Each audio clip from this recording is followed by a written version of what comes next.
Hola Ana, ¿cómo estás? Parece que vamos a hacer tú y yo esta vez. Así que no sé si tuviste oportunidad de ver la última clase cuando eh, en la última clase empezamos a desarrollar la parte de dictámenes. La idea hoy es seguir con la parte de dictámenes. Yo comencé a escuchar pero no la terminé, o sea que no, no la hice completa, porque Claro, estaba chequeando las clases y bueno, no terminé. claro, porque entonces para que sea más provechoso, digamos, sería bueno encuadrarnos todo nuevamente en los tipos de opiniones. Así que, bueno, vamos a ver eso de vuelta para que no quedes tan colgada cuando eh, resolvamos los casos. Ok. Bien, vamos primero a definir cuáles son los tipos de opinión. Primero tenemos que aclarar algo. Cuando nosotros, desde que empezamos el cursado, hacíamos asientos de ajuste, todos los asientos de ajuste que nosotros hacíamos tenían que ver con asientos, por más que nunca lo hayamos dicho, asientos sugeridos. ¿Sí? Es el auditor el que, después de realizar su trabajo de auditoría, después de realizar todos los procedimientos, después de reunir toda la evidencia válida y suficiente, ¿qué hace? Se junta con la empresa y, bueno, le informa qué es todo lo que él encontró que está mal. ¿Sí?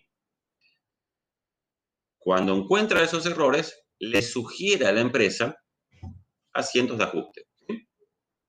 Ajuste para que los estados contables reflejen razonablemente la situación económica y financiera de la empresa.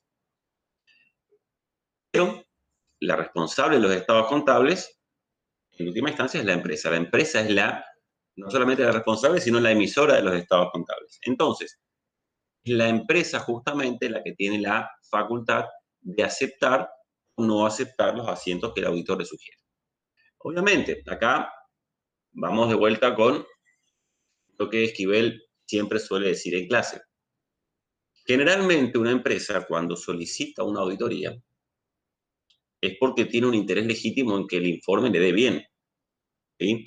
Ya sea que quiera pedir un préstamo, ya sea que quiere acceder a una licitación o lo que sea, la empresa tiene la intención de que el informe de auditoría le dé relativamente bien, ¿sí? Porque tiene un interés en ello. Entonces, lo que Esquivel siempre dice es que se supone que si la empresa quiere que el informe le dé bien, va a aceptar los asientos sugeridos del auditor. ¿Sí? Bien. Lo que por ahí omite Esquivel es que muchas veces hay algunas auditorías que no son voluntarias. O sea, hay auditorías que a veces eh, son por pedido judicial o por alguna otra cuestión. Bueno, ahí entonces ya no habría ningún interés ya tan legítimo de la empresa auditada, ¿no? Pero bueno, entonces, siempre que el auditor le sugiera asientos de ajuste a la empresa para corregir todo lo que él descubrió que estaba mal, si la empresa acepta los asientos de ajuste, si corrige todo lo que el auditor le dijo que corrijan, la opinión siempre va a ser limpia. ¿Por qué? Todo lo que estaba mal, el auditor encontró los errores, le sugirió a la empresa que los corrija, la empresa lo corrigió, entonces la opinión siempre en ese caso va a ser limpia. Bien, ¿en qué otra circunstancia la opinión puede ser limpia? Cuando el auditor encuentre errores. Vamos a suponer que el auditor encontró algunos errores. Le sugirió a la empresa que corrija y la empresa decidió no hacerlo. Bueno, ahí es donde el auditor tiene que empezar a merituar si esos errores que la empresa no quiso corregir son significativos o no. ¿Sí? Si a juicio del auditor esos errores no son significativos, la opinión, a pesar de haber encontrado algunas incorrecciones, seguirá siendo limpia. ¿Sí? Yo creo que les había puesto un ejemplo, en el caso de que la empresa haya encontrado, el auditor haya encontrado un error como este. ¿Sí? La empresa omitió registrar 15.000 pesos de gastos bancarios. Y cuando le dice a la empresa, bueno, mira, yo encontré este error, la empresa dice, no, mira, yo no voy a corregir eso. ¿Sí? La empresa decide no hacerlo. El auditor es el que va a tener que analizar la significatividad de este error. En este caso, no parece ser significativo, ¿sí? 15.000 pesos, no, primero, no es mucho dinero. Segundo, estamos hablando de 15.000 pesos menos en la cuenta corriente bancaria, no parecería ser algo muy significativo. La opinión en ese caso sería limpia, ¿sí? Sería limpia. Obviamente, ya vamos a explicar, nos vamos a detener un poquito más en lo que es la significatividad. Bien. ¿Cómo se pasa una opinión limpia a una opinión modificada con salvedades? La opinión modificada con salvedades pueden ser por dos razones.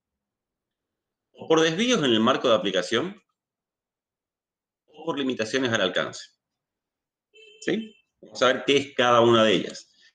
Los desvíos en el marco de aplicación. Primero, ¿qué es un marco de aplicación? Es un conjunto de reglas, un conjunto de reglamentaciones, ¿sí? Sobre el cual se preparan los estados contables. ¿Tá? Entonces, el marco general para la preparación de los estados contables vendrían a ser el conjunto de las resoluciones técnicas. ¿Sí? Ese vendría a ser el marco de aplicación general. ¿Sí? Estas resoluciones técnicas reglamentan la manera en que deben presentarse los estados contables, como así también los distintos criterios, tanto de medición como de exposición. ¿Sí? Entonces, cuando la empresa mide algo mal, valúa algo mal, expone algo mal, se dice que la empresa se desvió del marco de aplicación. ¿Por qué?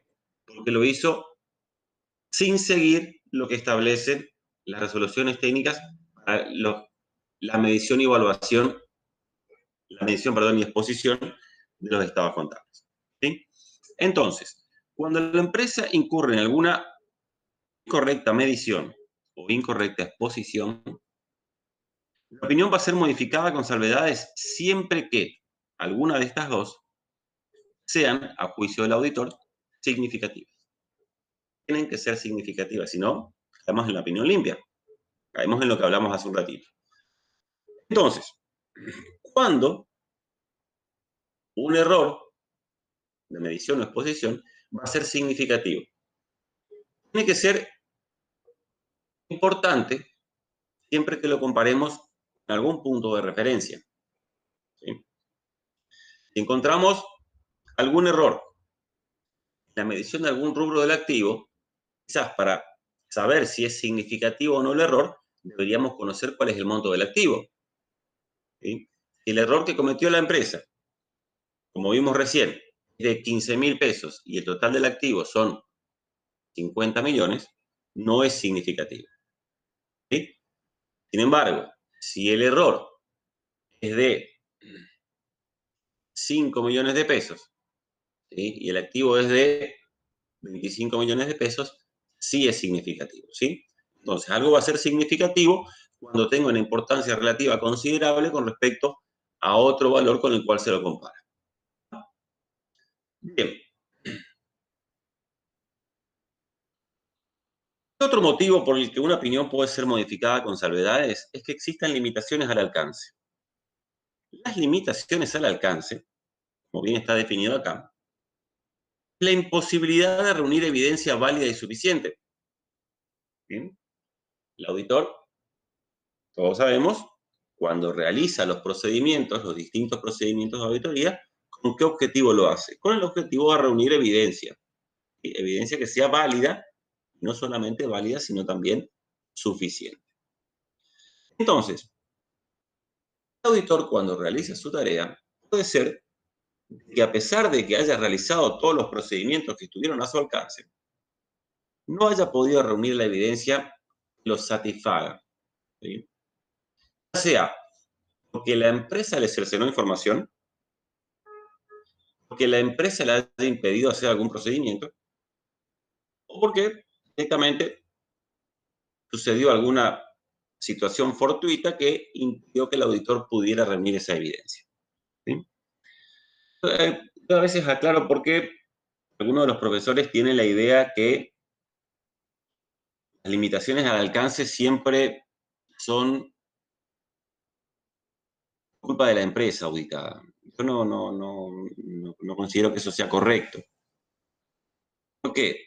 A ver, si la empresa quiere circularizar a los clientes, por ejemplo, para validar el saldo de créditos por ventas, recordemos que el procedimiento, el auditor no puede comunicarse con los clientes para pedirle el informe sobre los saldos. Es la empresa la que tiene que comunicarse con los clientes para pedir la confirmación de los saldos. ¿Sí?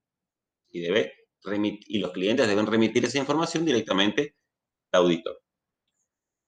El auditor por sí solo no puede empezar a comunicarse con los clientes para verificar los saldos. Por lo tanto, si la empresa no quiere circularizar, ahí sí el auditor estaría impedido de realizar un procedimiento, ¿sí?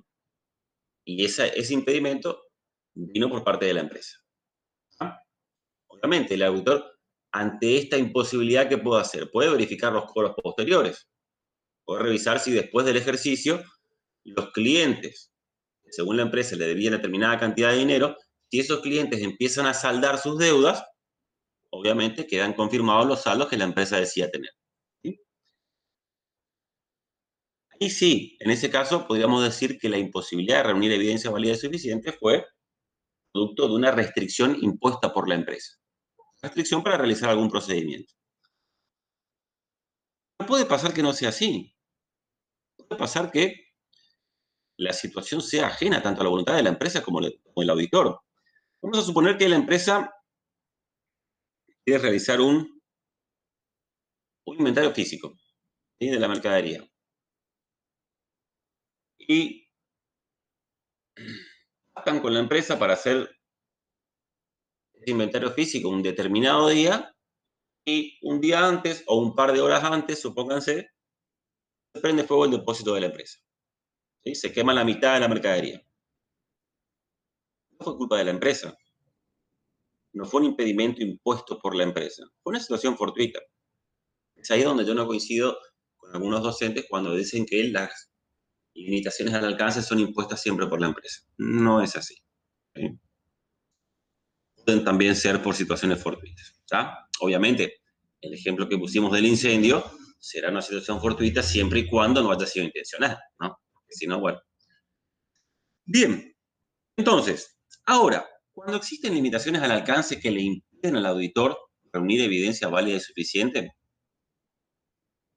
otra vez el auditor va a tener que analizar si la imposibilidad de reunir esa evidencia puede llegar a generar incorrecciones que sean significativas. Acá es algo que yo no sé muy bien.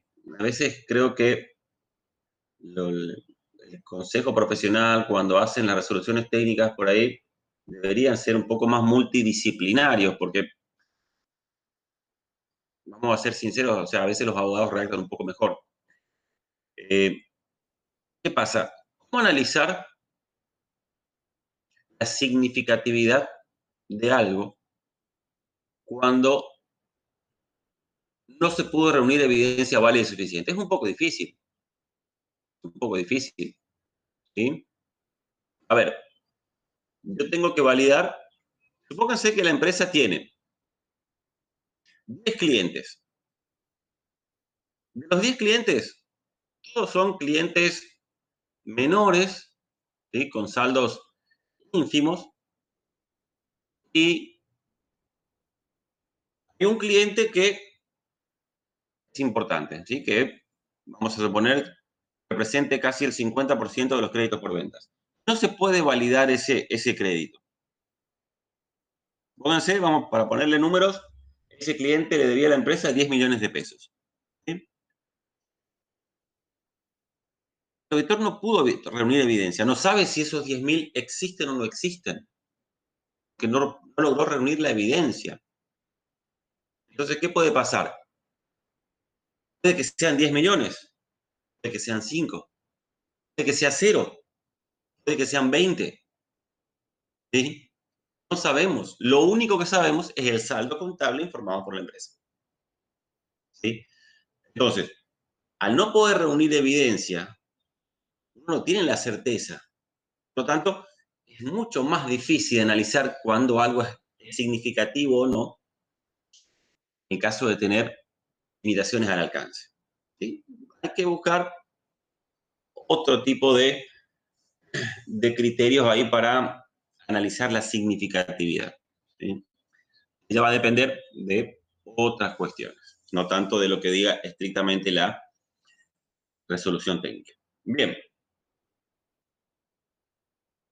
Entonces, volvemos a repasar. Una opinión va a ser modificada con salvedades cuando existan o desvíos en el marco de aplicación, es decir, errores de medición o exposición que sean significativos, o cuando existan limitaciones al alcance, los posibles efectos de las incorrecciones no validadas, a juicio del auditor, sean significativos. ¿Cómo pasamos ahora de una opinión modificada con salvedades a una opinión adversa? También va a ser por desvíos en el marco de aplicación. ¿Sí? Ahora, ¿cuál es la diferencia entre una opinión adversa por desvíos en el marco de aplicación y una opinión modificada con salvedades por desvíos en el marco de aplicación? Porque si vemos acá, tanto la opinión modificada con salvedades como la opinión adversa tienen entre sus motivos los desvíos en el marco de aplicación. ¿Cuál es la diferencia entre esta y esta? Para que la opinión sea adversa, los desvíos en el marco de aplicación tienen que tener no solamente una característica, porque acá para ser modificada con salvedades debía ser significativo. Acá tiene que ser, aparte de significativo, debe ser generalizado. ¿Sí? Bien, ya explicamos que cuando algo es significativo. Ahora, ¿cuándo algo va a ser generalizado? Acá tenemos que entender una cosita. Una incorrección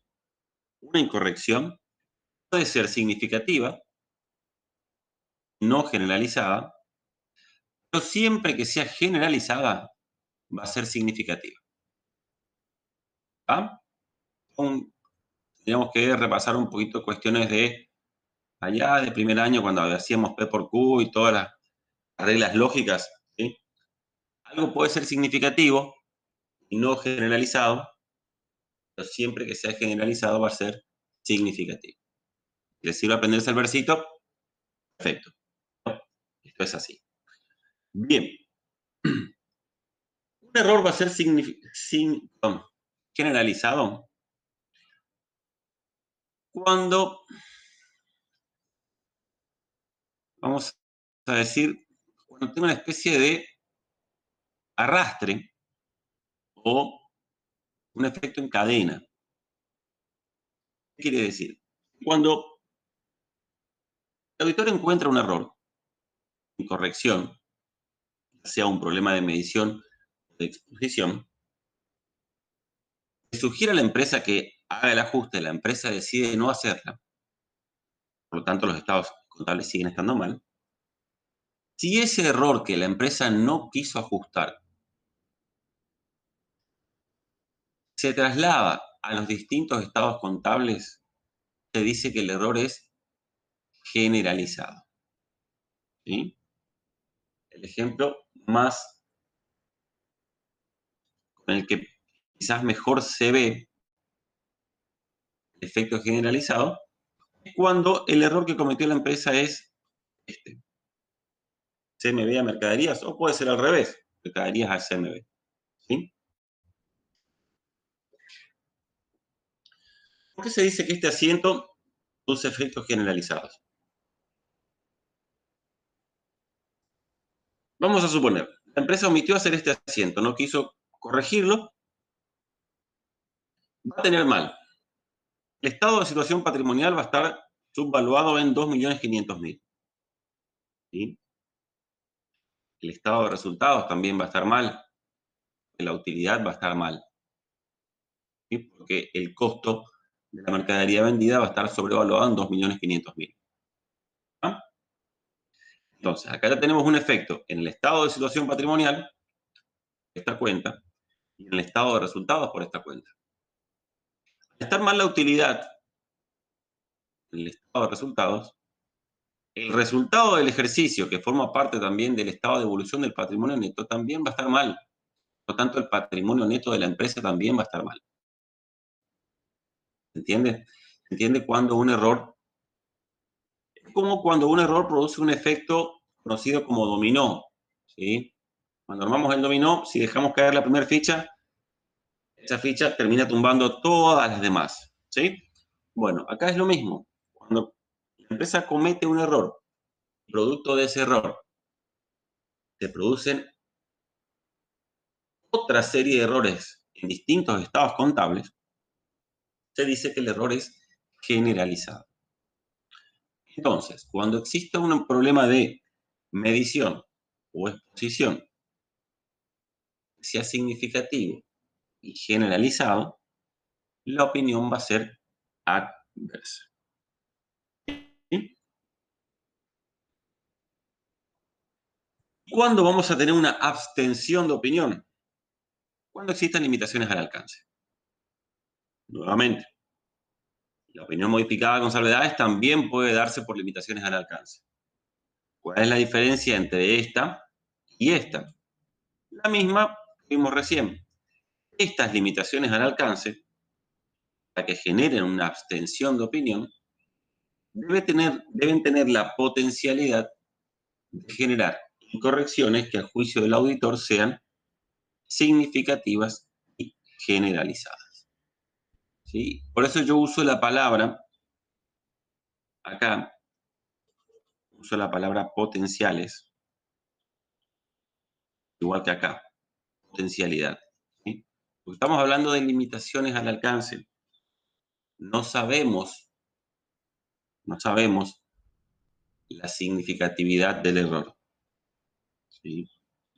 Solo que a nuestro juicio, los posibles errores que existan, no haber podido obtener evidencia de estas cuestiones, provocarían efectos significativos y generalizados. Bien. Dicho esto, lo que le expliqué un poquitito más corto que en la clase anterior, pero creo que será suficiente para ver los ejercicios. ¿Tá? Lo que tienen que tener en cuenta en esta segunda parte es que, y es lo que yo trato de intentar en todo momento, por eso quizás a veces lamento que no asistan. Ya sé que después pueden acceder a las clases grabadas y todo eso, y está perfecto. Después pueden consultarme por WhatsApp y está genial. Ahí, si participan, a veces es un poco más útil para ustedes, sobre todo. ¿Por qué?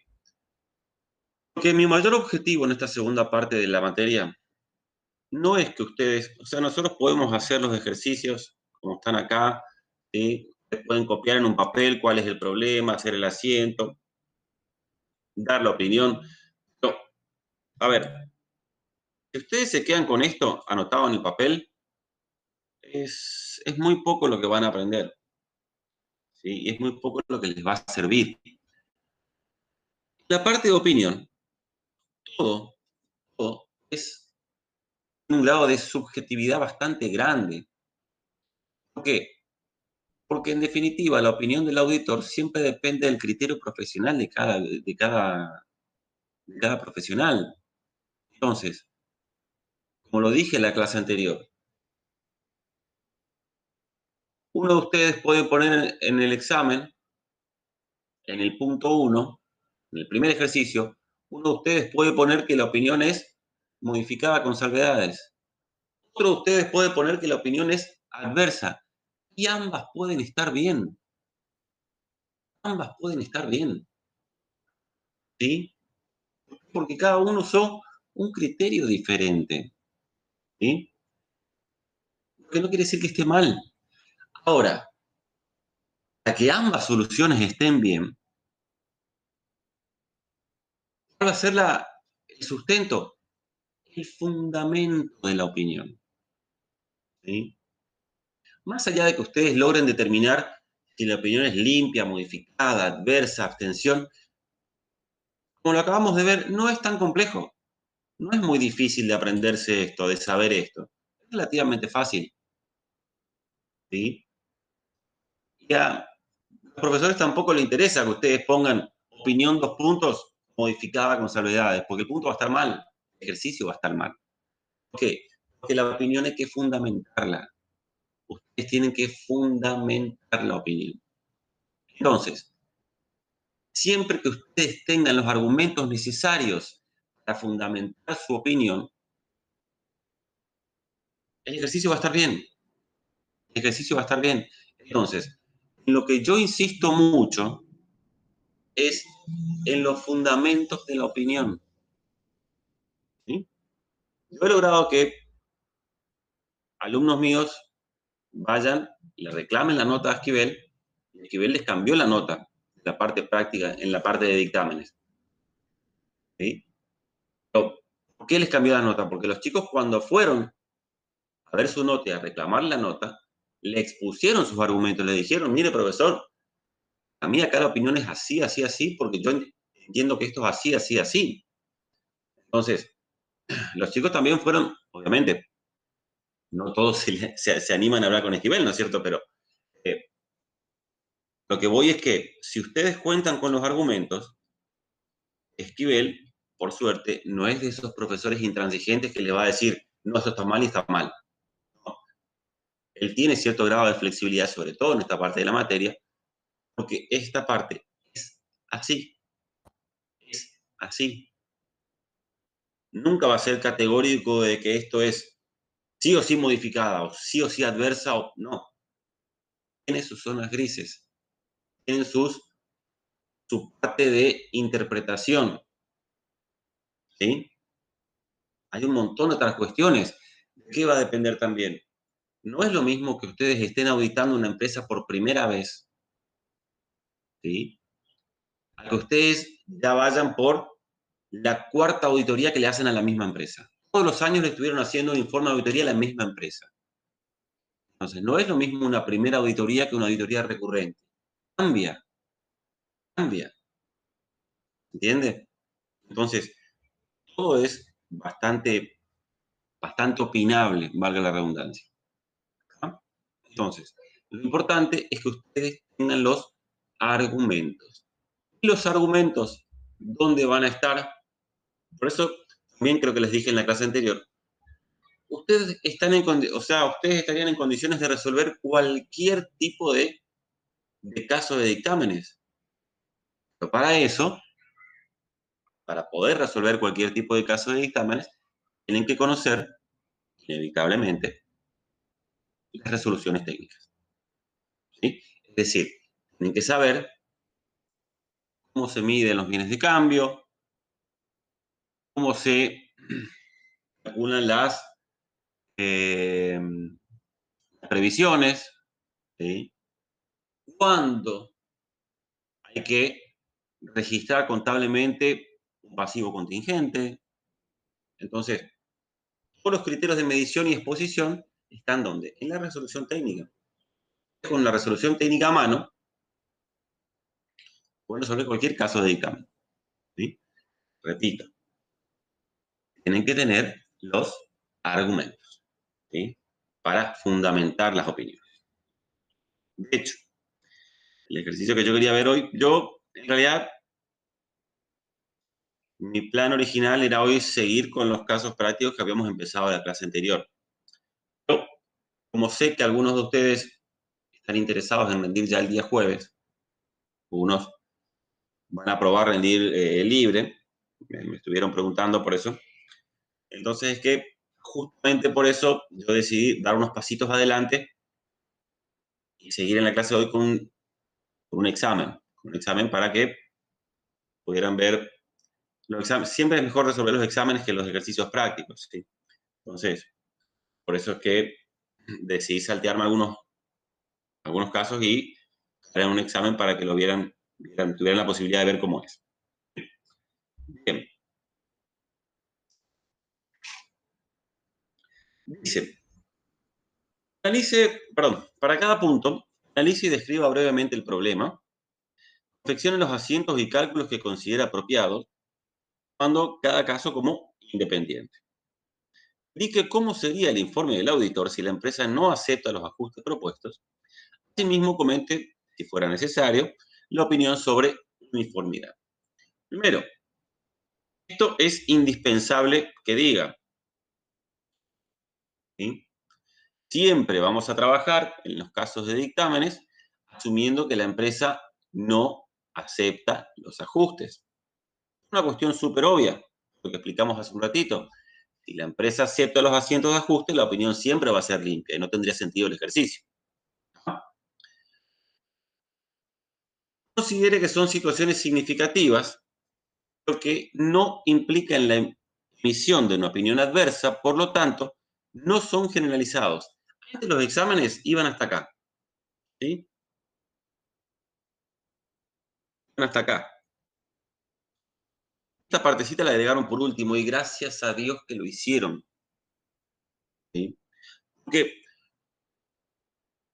en mi opinión, el gran problema de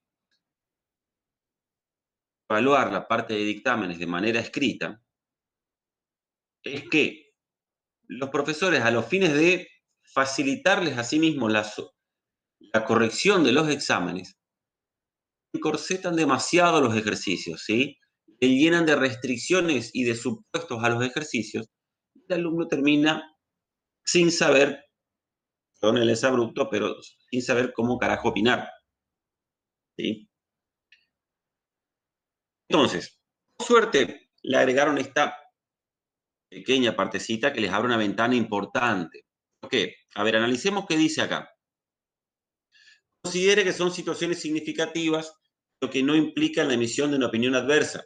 Por lo tanto, no son generalizados. Es decir, me está poniendo como supuesto que todas las situaciones en las que nos vamos a encontrar son significativas, pero no generalizadas. Por lo tanto, nos está diciendo, muchachos, acá la opinión va a ser limpia, modificada con salvedades. ¿Sí? Y cuando veamos los ejercicios, vamos a ver que en muchísimos de ellos, el abanico de posibilidades es mucho más grande que una opinión limpia o modificada con salvedades. Por eso que gracias a Dios, en los últimos años, se fueron avivando, se dieron cuenta que los alumnos no estaban entendiendo, o si aprobaban el examen era de casualidad. Eso agregaron esta partecita. ¿Sí? Entonces, vamos a considerar que son situaciones significativas y no generalizadas, salvo que del planteo surja lo contrario. Por lo tanto, esta última partecita nos está habilitando también a que puedan existir opiniones adversas o abstención de opinión. Bien. Fecha para todos los casos.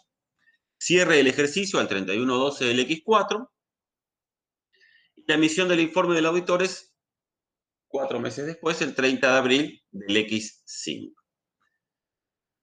Si debe redactarse, solicita prolijidad, buena redacción y sea breve. Esto también es una cuestión. Los ejercicios de dictámenes nunca van a ser muy extensos. La solución de los ejercicios de dictámenes llevan a lo sumo media carilla. No son muy largos. ¿Sí? ¿Qué vamos a tener que hacer? Definir el problema, hacer el asiento de ajuste, si hay datos en el ejercicio para hacerlo, emitir la opinión con su fundamento, obviamente, y, si corresponde, emitir una opinión sobre la uniformidad. Nada más. 4 puntitos. Eso, en la gran mayoría. Bien. Vamos a ver el caso 1. Y este caso 1, a ver, creo que presten mucha atención. Todo lo que yo les acabo de decir sobre zonas grises, sobre que todo es opinable, bueno, este es el mejor ejemplo de ello. Y otra cosa que les voy a decir y también les voy a advertir es lo siguiente.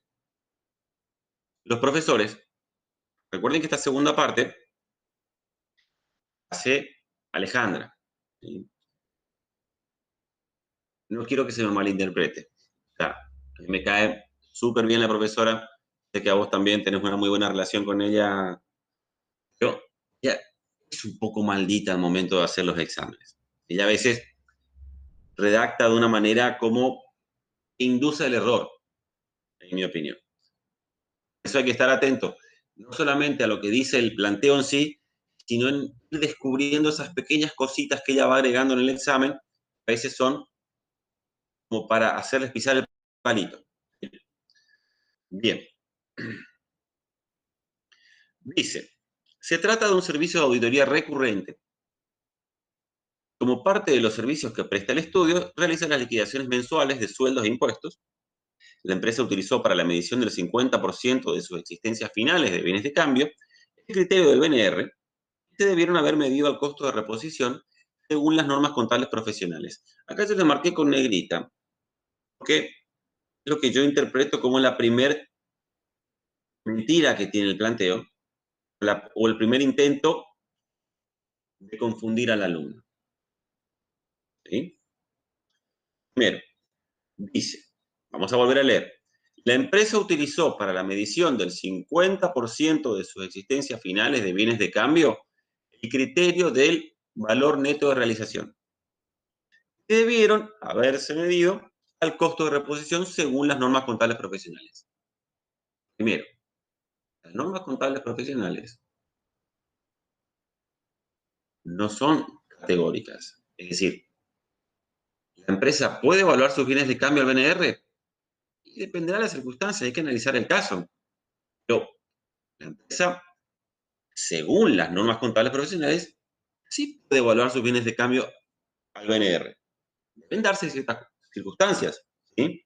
Pero esto no es del todo cierto, ¿está? Dice, el rubro representa el 70% del activo total de la empresa.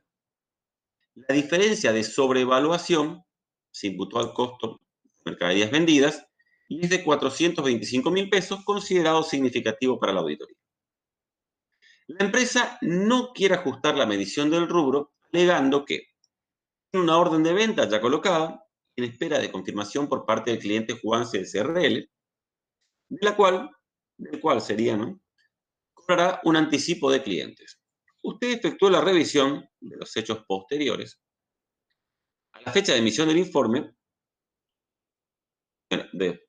vamos de vuelta. Usted efectuó la revisión de hechos posteriores. 1. La fecha de emisión del informe, la venta no se ha concretado. Pero sí se ha cobrado el anticipo de clientes, el 50% del valor total de la operación a concretar, en la suma de 212.500 pesos, con fecha 2 de febrero del X5. Por último, el contador junior que confecciona las liquidaciones de impuestos le informó que en el mes de marzo, posterior al cierre del ejercicio auditado, se concretó la venta vinculada a dicho anticipo recibido. ¿De qué? A ver, creo que lo noten, ¿no? Se dan cuenta que el punto 1 se contradice con el punto 3. El punto 1 dice, la fecha del informe, la fecha de emisión del informe, la venta no se ha concretado. ¿Cuál es la fecha del informe? 30 de abril del X5. Es decir, que para el 30 de abril del X5, según el punto 1, la venta no se había concretado. Sin embargo, el punto 3 dice, el contador junior le informa al auditor que en marzo, antes de la fecha del informe, se concretó la venta vinculada a dicho anticipo recibido. Entonces, imagínense, el alumno ve esto, ¿qué hace? ¿Se concretó o no se concretó la venta? Y es importante saberlo. Es importante saberlo porque es vital saberlo para resolver este ejercicio. A ver, primero, vamos a repasar cómo se evalúan los bienes de cambio. ¿Ah? ¿Cómo se evalúan?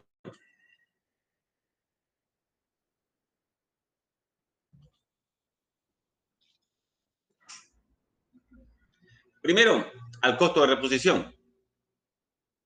¿Sí? El costo de reposición es el precio de compra, de contado, más gastos necesarios. ¿Sí? Es el costo de reposición. Y vendría a funcionar como una especie de principio general. Bien. Ahora, ¿se puede evaluar los bienes de cambio al BNR? Sí se puede. Pero tienen que darse ciertas circunstancias. Primero, dependerá de qué tipo de producto está vendiendo la empresa. Si la empresa está vendiendo bienes fungibles, mercado transparente y cotización conocida, con nulas barreras de entrada y salida, sin esfuerzos significativos de venta, ¿recuerdan toda esa serie de requisitos? En ese caso, la empresa puede evaluar sus bienes de cambio al BNR, ¿ah? Pero tienen que darse esas características, ¿sí? Tiene que tratarse de bienes fungibles. Este ya no es el caso, ¿sí? ¿Qué otra circunstancia debe darse para que la empresa pueda evaluar sus bienes de cambio al BNR? Acá no anoté porque tampoco, honestamente, no me acuerdo. La RT 17 en el punto 5.5.2 habla que la empresa podrá evaluar sus bienes de cambio utilizando el criterio del BNR cuando se reciban anticipos que congelen precio,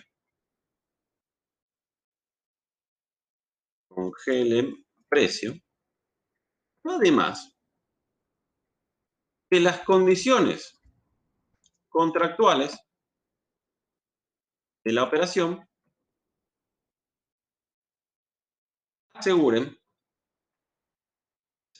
la efectiva concreción de la venta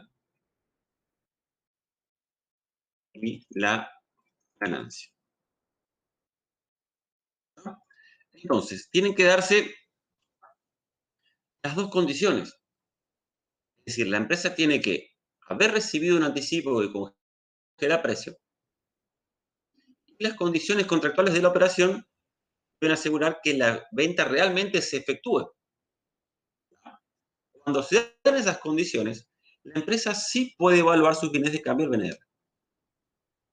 ¿Entiende? Entonces, ahí es donde yo voy cuando leí esta parte. ¿Seguro que la empresa tenía que evaluar sus bienes de cambio utilizando el costo de reposición según las normas contables profesionales? No, no, porque si se dan ciertas circunstancias, la empresa sí puede evaluar sus bienes de cambio utilizando el BNR y no el costo de reposición. ¿Se entiende? Bien, lo repito, para ello tienen que darse ciertas circunstancias. ¿Ah? Bien, a ver, en realidad, mi opinión, pero esta es una opinión muy personal mía, yo creo que ellos sacaron este caso de algún libro o de algún otro apunte o de algún lado. ¿Sí? Cuando lo copiaron mal. ¿Por qué?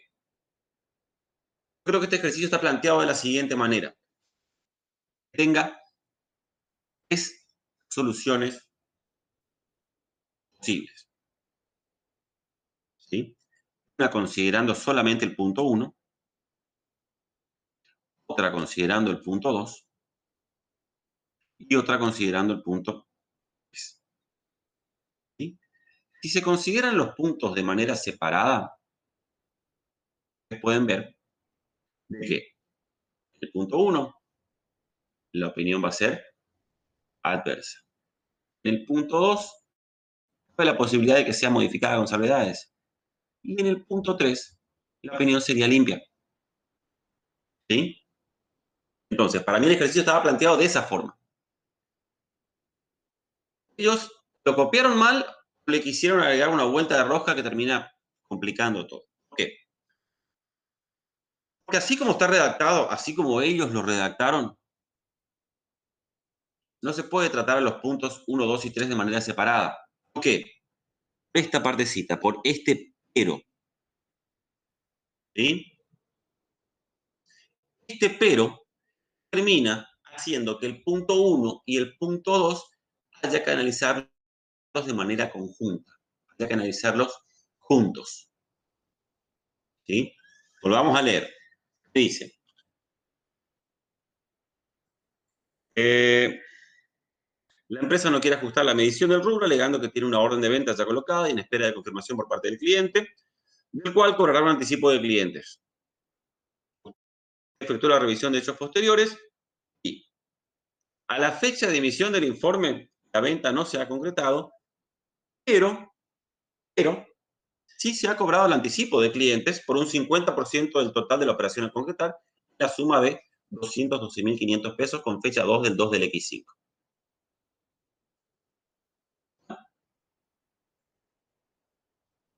El punto, entonces, para resumir, ¿qué vamos a hacer? Vamos a tratar el punto 1 junto con el punto 2, por este pero que aparece acá, ¿sí?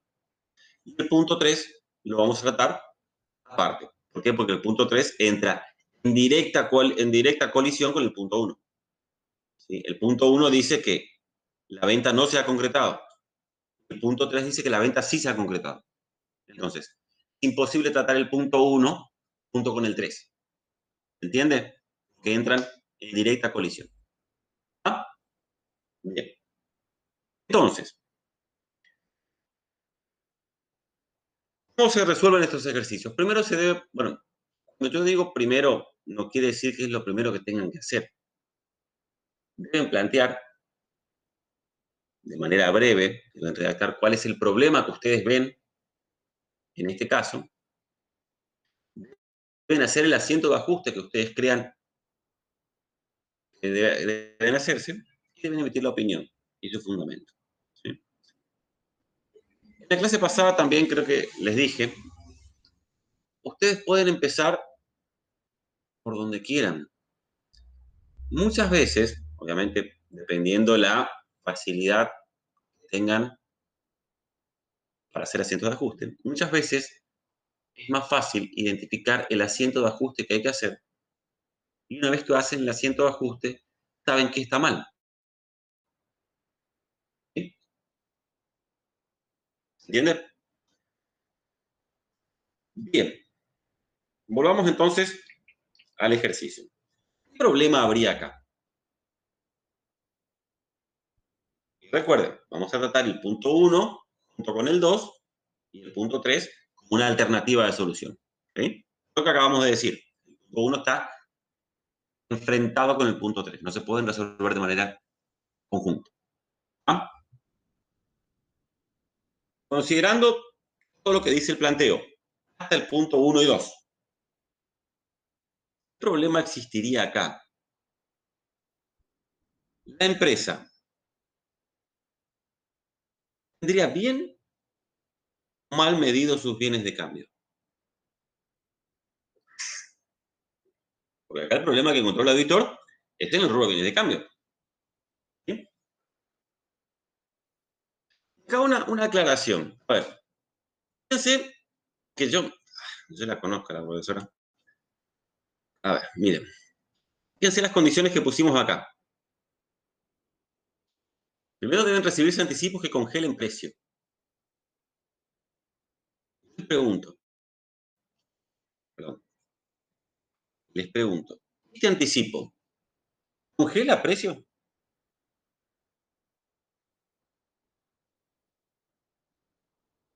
El planteo no dice que congela precio. Yo estoy seguro que en un oral la profesora le va a meter esa pregunta. No dice que el anticipo congela precio.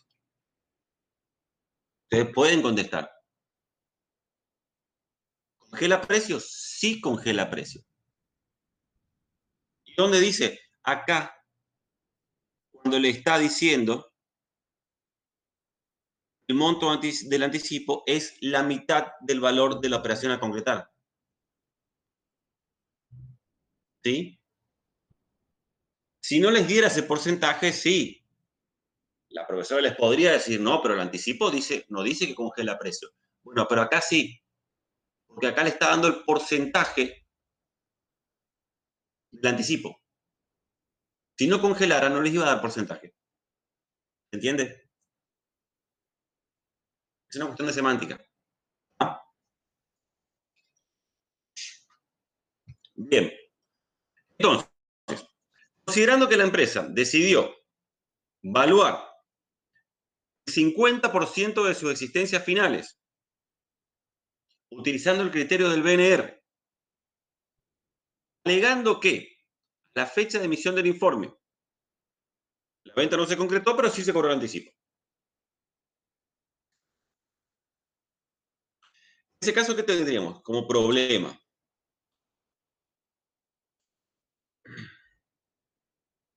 Como definición del problema.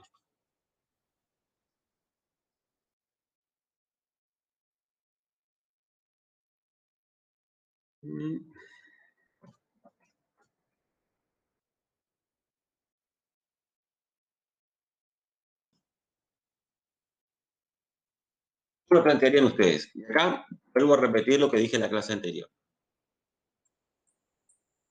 La redacción, la forma de redactar el problema es de cada uno. Y insisto en esto, más en estos exámenes virtuales donde a los profesores le pinta la paranoia de que se copian entre todos, de que se machetean y eso. Bien. No vayan a redactar el problema todos de la misma forma. ¿Sí?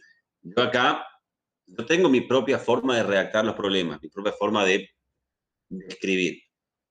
Ustedes traten de redactar el problema de la manera que ustedes lo entiendan. ¿Sí?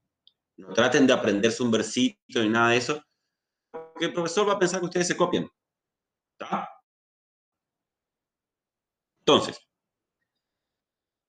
problema existe acá? Repito, vamos de vuelta. La empresa evaluó la mitad de sus existencias de bienes de cambio, utilizando el criterio del BNR, porque dijo que tenía una venta ya estaba casi cerrada, la cual iba a recibir un anticipo. Y el punto 1 y 2 dice, la venta no se concretó, pero sí recibió el anticipo. ¿Cómo va a ser la opinión acá? ¿O cuál va a ser el problema acá? Acá vamos a tener una incorrecta medición de los bienes de cambio. Los mismos no pueden evaluarse al BNR, que no se ha concretado la operación.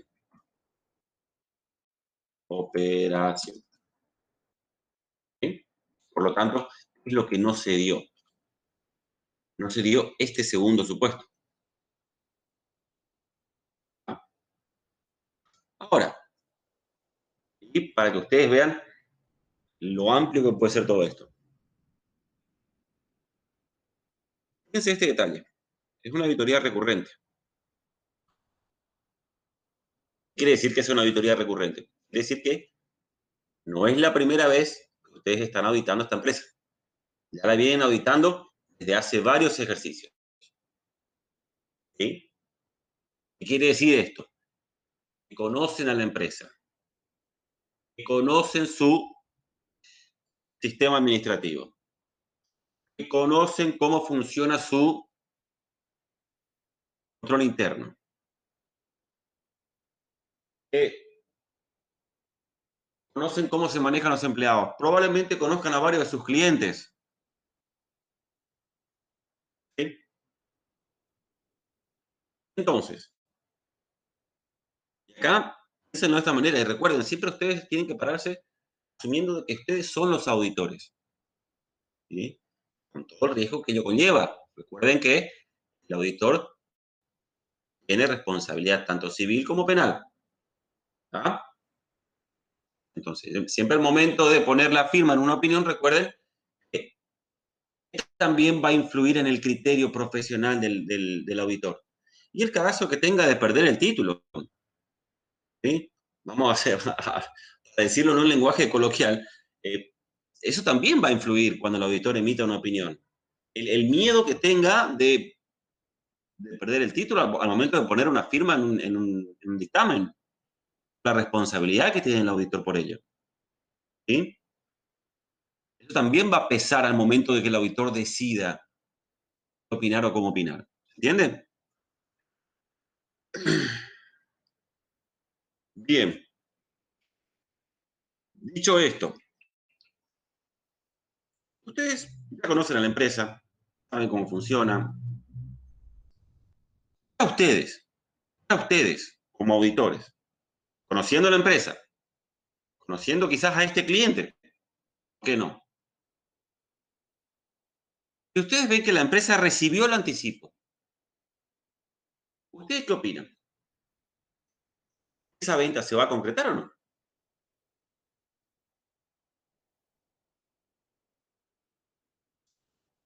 Que sí. A ver, el cliente ya me pagó la mitad del anticipo, la mitad de la venta. Y es bastante probable que me pague la otra mitad. Más si estamos con este contexto, por ejemplo, ¿sí? Con alta inflación. Ella me hizo un anticipo para congelar el precio. Y lo más probable es que me termine pagando el resto y la venta se termine concretando. Porque él no va a querer perder el anticipo y la diferencia de precio que puede hacer por la inflación. ¿Entiende? Entonces, es muy probable que la venta se concrete. ¿O no? O para ustedes no. ¿Sí? ¿Vieron que es opinable? ¿Vieron que es opinable? Porque acá en este caso, si ustedes, el criterio de ustedes, o ustedes entienden, habiendo recibido el anticipo por la mitad de la operación, ustedes entienden de que esa venta se va a terminar concretando, ¿listo? ¿Está bien? ¿Puede ser? ¿Y acá qué tendríamos? Nada, ningún problema. Ningún problema. ¿Sí? La medición sería correcta. O sea, a ver, si ustedes consideran esa opción, deberían aclarar para mí. Si ustedes consideran, repito, que habiendo recibido el anticipo, la operación se va a terminar realizando, por lo tanto, se van a terminar dando estas dos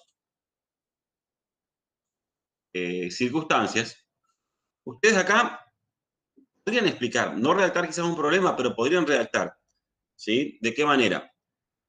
Entiendo, entiendo,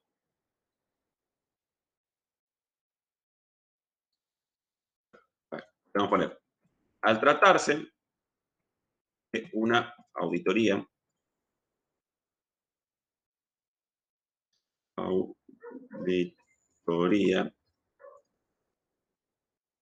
recurrente,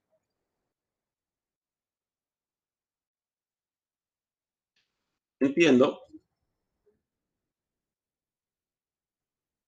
la venta, que es probable la venta se concrete. Eso, sumado al anticipo, hace que los bienes de cambio estén correctamente evaluados.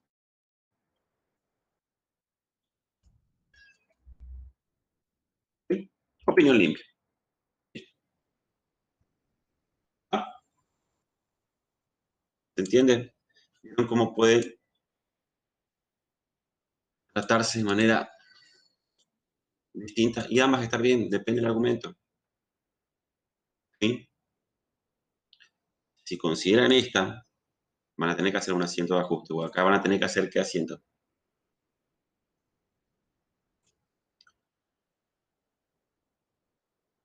Acá hay una sobrevaluación de mercaderías. Se imputó al costo de mercadería. Por lo tanto, hay que reducir el valor de la mercadería.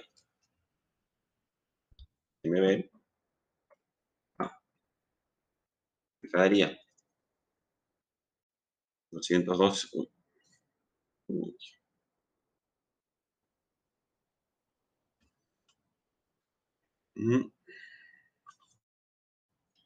212, 500.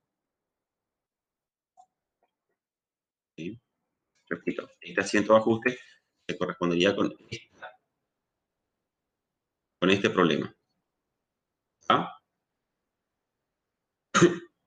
¿Entienden? Corrijo, la mitad de la existencia. Corría por la mitad. ¿Por qué? Por la mitad por la que ya congeló precio y consideraría yo que está bien medido. Es decir, que consideraría que la otra mitad por la cual no se recibe el anticipo está mal medido. ¿Sí? De ahí es este problema. ¿Ah? En ese caso, la opinión sería modificada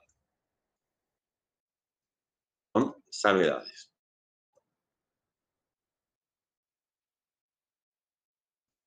Incorrecta. Edición. Los bienes de cambio. Fíjense que yo soy súper breve, en este caso, súper breve al fundamentar mi opinión. ¿Por qué? Porque ya expliqué cuando redacté el problema. ¿Entiendes? Acá ya redacté cuál era el problema y por qué no se podía medir al BNR. Entonces fui más breve al momento de emitir la opinión. ¿Ah? Esto, repito, depende de cómo ustedes lo redacten. Cada uno puede redactar según lo entiendan. Lo único, lo que sí, hay algo que o es blanco o es negro. Ustedes no pueden confundir un problema de medición con un problema de exposición. ¿Sí?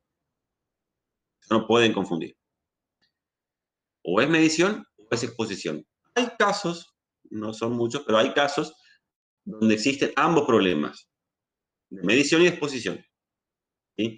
Ustedes tienen que saber identificar cuándo el problema es de medición o de exposición.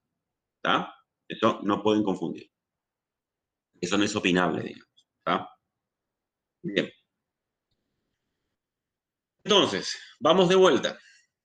Esta sería la redacción del problema, este sería el asiento de ajuste y esta sería la opinión. En el caso 1 y 2. ¿Sí? Pueden considerar que la opinión sea limpia en el caso de que, a juicio de ustedes, la venta se va a concretar. ¿Sí? Ustedes consideran que la venta se va a concretar. Perfecto. Pueden considerar de que la opinión es limpia. ¿No? ¿Entiende? Ahora vamos con el punto 3. El punto 3 solito. En el punto 3 solito, el problema, acá sí, no hay problema. No existe ningún problema. ¿Sí? ¿Por qué? Porque en el punto 3,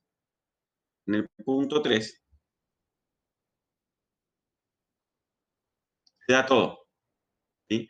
Se concreta la venta vinculada al anticipo recibido. ¿Sí? Es decir, se dan estas dos condiciones. El punto 3 solito no hay ningún problema. Y acá la opinión es limpia.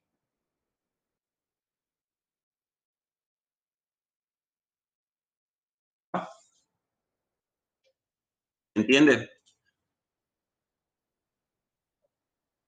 Este examen generó muchas discusiones entre Esquivel y Meyojas en la clase. Después, cuando los chicos después le preguntaron por este ejercicio a los profesores, se pusieron a discutir. Se pusieron a discutir entre ellos y no se ponían de acuerdo entre ellos. ¿Sí? Bien. ¿Vieron lo que demoré en explicar? Lo cortita que es la solución. ¿Por qué? Porque me interesa que ustedes sepan fundamentar. Eso es importantísimo. Es vital que ustedes lo puedan hacer. ¿Sí? Bueno, vital, me exagero un poco, ¿no? Pero es importante que lo puedan hacer. ¿Sí? Mientras ustedes sepan fundamentar su opinión, es muy probable que salgan bien. Es muy probable que salgan bien. ¿Sí? Bien. Vamos con el punto 2. Usted como auditor quiere satisfacerse sobre el saldo de los créditos por ventas, a lo cual realizó una circularización de saldos positiva directa a la fecha de cierre del ejercicio y recibió respuesta del 75% de los clientes circularizados, faltando la del cliente más importante de la empresa que representa la diferencia, es decir, el 25% restante. El resultado de la circularización fue satisfactorio. La empresa ajustó las escasas diferencias encontradas, que se debían en todos los casos a diferencias en las fechas de imputación por parte de la empresa y las fechas de las respuestas recibidas. En ningún caso había importes significativos en relación con el total del rubro, ni en relación al mismo tipo de operaciones con esos mismos clientes en anteriores ejercicios auditados por usted. Esto le está dando a entender esta última parte, esta partecita. Es una auditoría recurrente. Al relevar el sistema de cobranzas, usted constató adecuado archivo de facturas de ventas, remitos, recibos de cobranzas y correcta correlación numérica e imputación contable. De la revisión de hechos posteriores, detectó inexistencia de cobranzas a este cliente y, por lo tanto, subsiste el problema ya que no contestó. Su ayudante le sugiere incluir un párrafo específico en la carta de gerencia. Comente brevemente qué haría usted para resolver la situación. Esto no tiene ningún sentido. A mí me molesta mucho cuando dicen esto. O sea, es un examen. Les está pidiendo que ustedes emitan una opinión. ¿Sí? No pueden pedir al auditor, a ver, resolveme esto. No, el auditor no está para eso. O sea, el auditor está para opinar. ¿Ah? Entonces, es contradictorio que le pidan que ustedes opinen y que en el mismo planteo le diga, comente brevemente qué haría usted para resolver la situación. No tiene sentido, pero bueno, al margen. Y otra cosita a explicar. No sé si leyeron esta parte en la teoría. Es la carta de gerencia. La carta de gerencia, Esquivel, es un procedimiento más. ¿En qué consiste la carta de gerencia?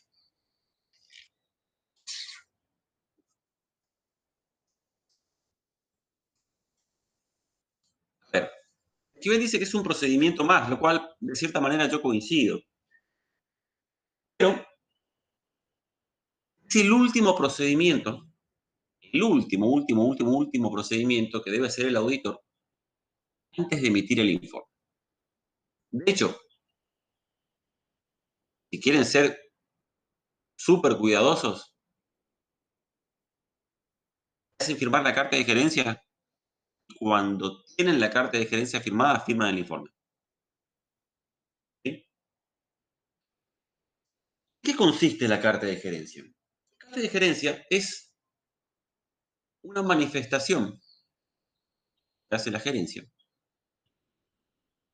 y firma, es decir, vamos a decir que,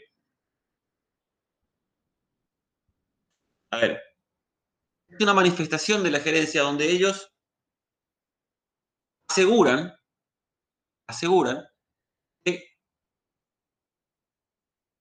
toda la documentación y todas las evidencias que solicitó el auditor se les fueron brindadas, que no se le impidió realizar ningún procedimiento de auditoría, ¿sí?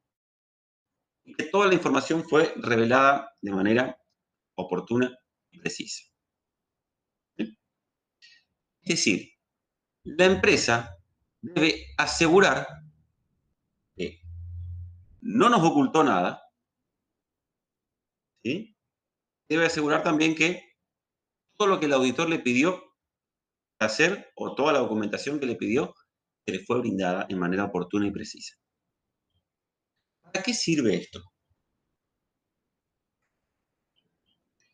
Sirve para que el auditor limite su responsabilidad, ¿sí? Para evitar que en algún posible litigio se pueda presumir la connivencia entre auditor y empresa, ¿sí? El auditor, pónganse que la empresa firma esta carta de gerencia. Después resulta que tenía un montón de pasivos omitidos, ¿sí? La empresa esta entra en un proceso judicial, tiene un montón de litigios al respecto.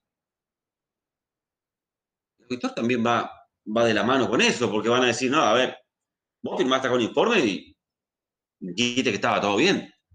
Ahí es donde ustedes, con esa carta de gerencia, dicen, no, pará, acá yo tengo una cartita de gerencia donde la empresa me aseguró que me había dicho todo, que no me ocultó nada, ¿sí? Entonces, de esa manera el auditor limita su responsabilidad y no se ve involucrado en algún tipo de ilícito producto de estas maniobras fraudulentas. ¿Se entiende? ¿Entiende cómo funciona la carta de gerencia? De hecho, en la carta de gerencia también, porque el auditor redacta, ¿no? La carta de gerencia. Él también puede poner qué cosas la empresa no le dejó hacer, por ejemplo. ¿Sí? La empresa no le dejó circularizar, bueno, tienen que decirlo en la carta de gerencia. La empresa tiene que firmarlo. ¿Sí? Pero si no le firma, a ver, si la empresa no le firma la carta de gerencia, la empresa no le firma la carta de gerencia, esto viene a funcionar como una limitación al alcance. ¿Sí? ¿Recuerdan cuando hablamos hace un ratito de las limitaciones al alcance? Bueno, el auditor no obtiene la carta de gerencia, funciona como una limitación al alcance. ¿Sí? Porque como les dije, es un procedimiento más. ¿Está? Bien. Todo esto forma parte de la teoría en realidad y por ahí, por ahí a veces me explayo en esto porque aparentemente ahora, independientemente de que queden regular, emocionen o en la condición que queden, igual van a tener que rendir un examen integrador de teoría, que entiendo que va a ser oral. Entonces, es mejor entender las cosas antes que estar leyendo y aprendiéndose las cosas de memoria, ¿sí? Bien. Vamos con el caso este. Estamos ante qué problema.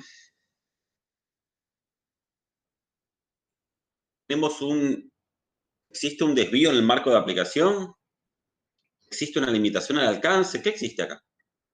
¿Qué pasa acá? Hay una limitación al alcance, ¿sí? Hay una limitación al alcance. ¿Qué?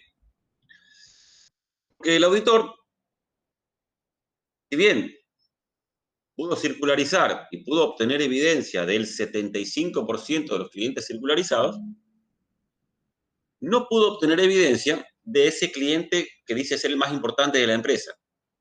¿Qué representa la diferencia? Es decir, hay un 25% de los créditos por venta el auditor no pudo obtener evidencia. Entonces estamos ante una limitación al alcance. Bien. Entonces, un redactar. Sé que no es muy complejo, entonces, ¿acá qué va a hacer? Como problema.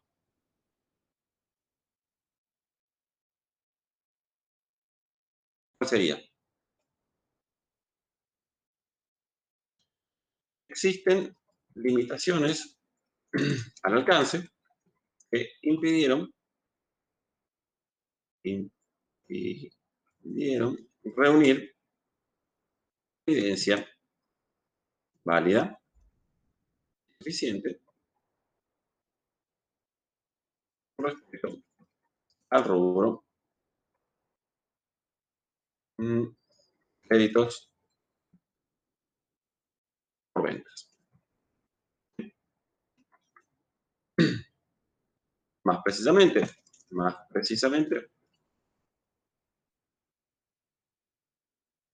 sobre el 25% de dicho saldo. Para un poco más de decorado, si quieren. Bien. Y recuerden algo, siempre que ustedes tengan limitaciones al alcance, no van a tener asiento de ajuste. Los asientos de ajuste siempre van a estar vinculados con desvíos en el marco de aplicación. Van a tener asientos de ajuste cuando haya algo que esté mal medido o mal expuesto. Cuando existan limitaciones al alcance, no van a tener asientos de ajuste. Por obvias razones. Y es lo que les explicaba cuando definíamos los tipos de opinión. ¿Sí? Existen limitaciones al alcance, y yo les insistía en que es más difícil saber si algo es significativo o no, porque no pudimos obtener la evidencia. Entonces, es más difícil saber si algo es significativo o no. No sabemos si está mal, no sabemos si está bien. ¿Entiende? Entonces no vamos a tener asiento de ajuste porque no sabemos qué es lo que está bien o mal. ¿Sí? Simplemente no pudimos reunir evidencia, en este caso puntual, sobre el 25% del saldo de los créditos por ventas.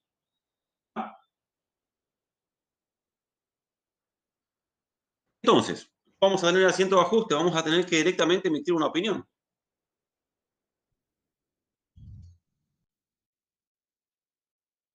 ¿Cuál sería la opinión? Sí. Emma, Escucho. o sea, si me dice, comente brevemente qué haría usted para resolver la situación. Yo tengo que decir, tengo limitación al alcance que me impidieron reunir. O sea, ¿cómo empiezo la respuesta? Porque es como que lo que yo tengo que hacer es distinto a lo que tengo que responder. No, a ver, por eso, y es lo que yo les decía cuando yo no estaba de acuerdo con esta partecita. ¿Sí? Esta partecita está de más. O sea, en todos los casos, a cada punto dice que hagas esto. Claro. ¿Sí? O sea que si te está pidiendo que opines, esto no tiene nada. O sea, directamente no forma parte del planteo, porque no tiene sentido. No tiene sentido Claro. que te pida qué hacer cuando en realidad vos tenés que opinar. Uh-huh. ¿Sí? Vos no estás para resolver la situación, vos estás para opinar. Claro. Bueno, está, ok. Entonces, acá, esto es súper amplio esa parte, porque súper opinable. Primero, les marqué acá esto. ¿Sí? Cuando le dice, en ningún caso había importes significativos en relación con el total del rubro, ni en relación al mismo tipo de operaciones con esos mismos clientes en anteriores ejercicios auditados por usted. Esa partecita que está subrayada nos está dando a entender de que es una auditoría recurrente.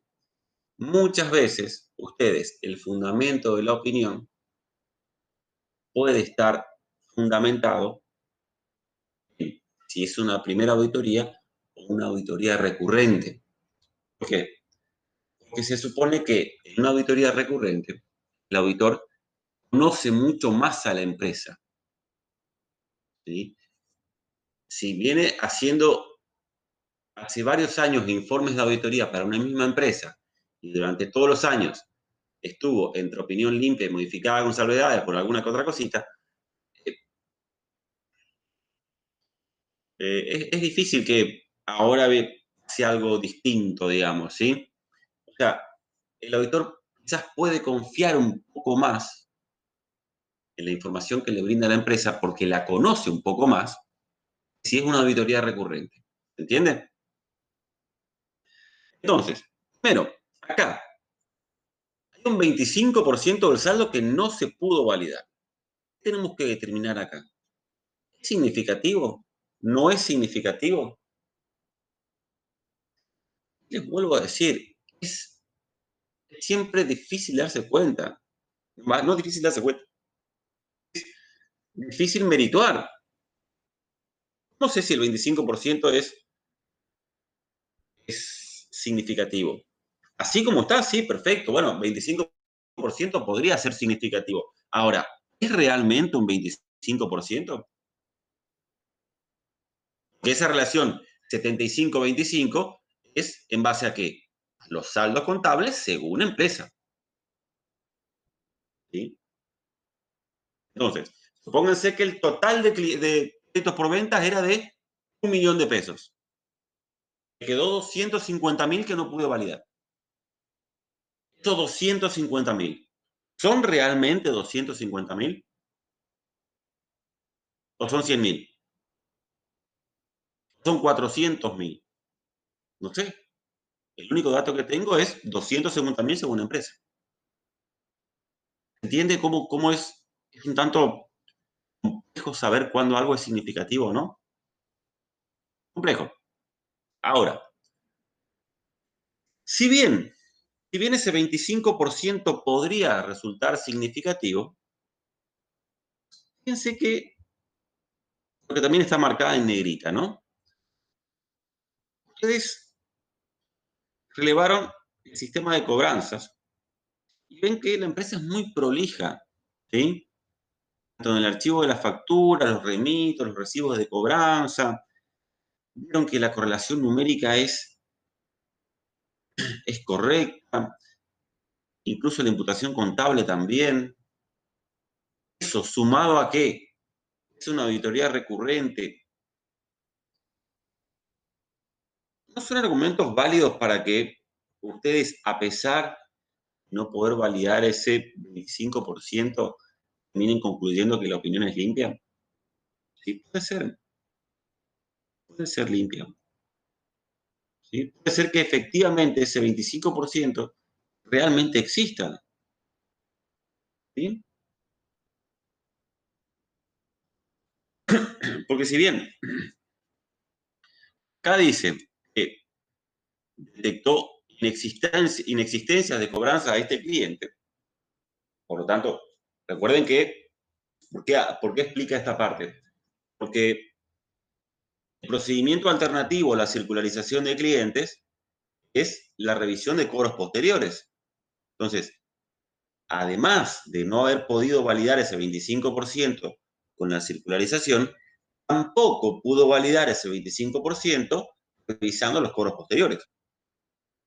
¿Sí? Entonces ahí ya vieron que queda a criterio de ustedes. O sea, ¿qué harían ustedes? ¿Pondrían modificadas con salvedades?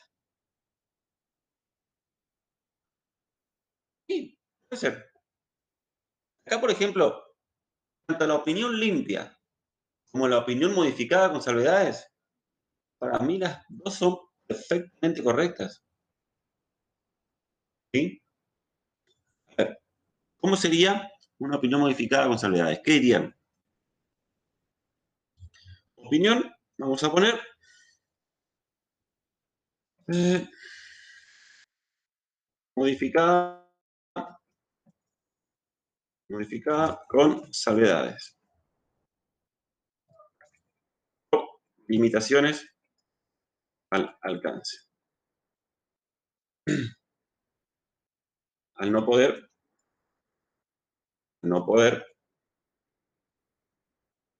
validar el 25% el saldo de los créditos por ventas.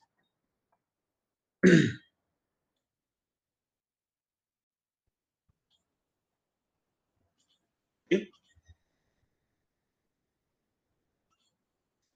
Si quiere poner limpia, ¿qué pondrían? Si bien yo considero que la opinión limpia no merece una fundamentación, a los fines de cómo corrigen los profesores, yo incluso explicaría por qué la opinión es limpia. ¿Sí? Para que los profesores sepan que ustedes entienden. ¿Sí? Si ustedes quisieran poner limpia, ¿qué pondrían? Considerando el adecuado archivo de facturas de venta. Archivo de facturas de venta. Remitos y recibos de cobranzas. Remitos y recibos de cobranzas.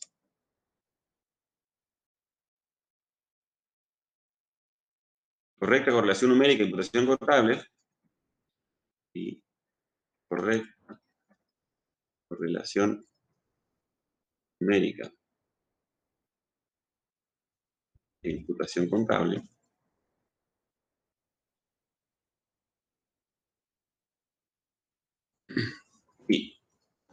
Y al ser una auditoría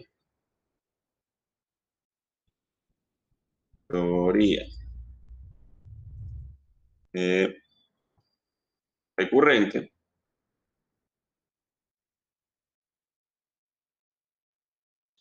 la considero limpia. ¿Sí? Esto no se pone en el informe. ¿Sí? O sea, esto yo simplemente lo pondría para satisfacerle a los profesores al momento de corregir nada más. ¿Tá?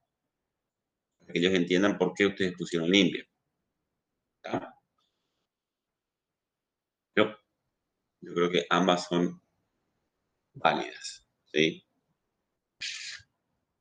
A lo sumo, a ver, acá, no, esta partecita acá, podría llegar a plantearse de, a ver, o se le podría sugerir a la empresa que revise o vea la situación financiera de este cliente. Quizás tiene problemas de solvencia, quizás está enfrentando algún juicio, quizás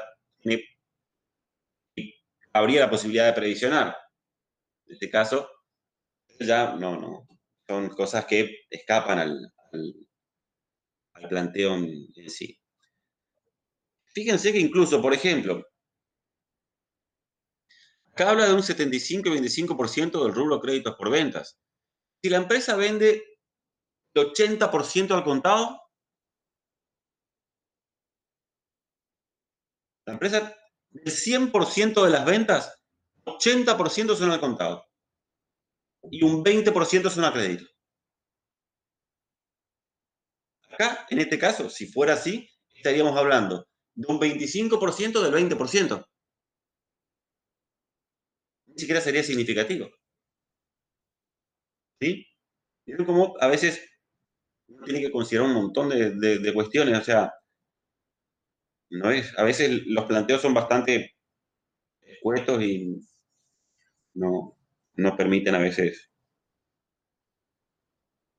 dimensionar otras cuestiones. Bien, vamos con el caso 3. Dice, se trata de una auditoría recurrente, efectuando la revisión del rubro deudas fiscales y deudas sociales.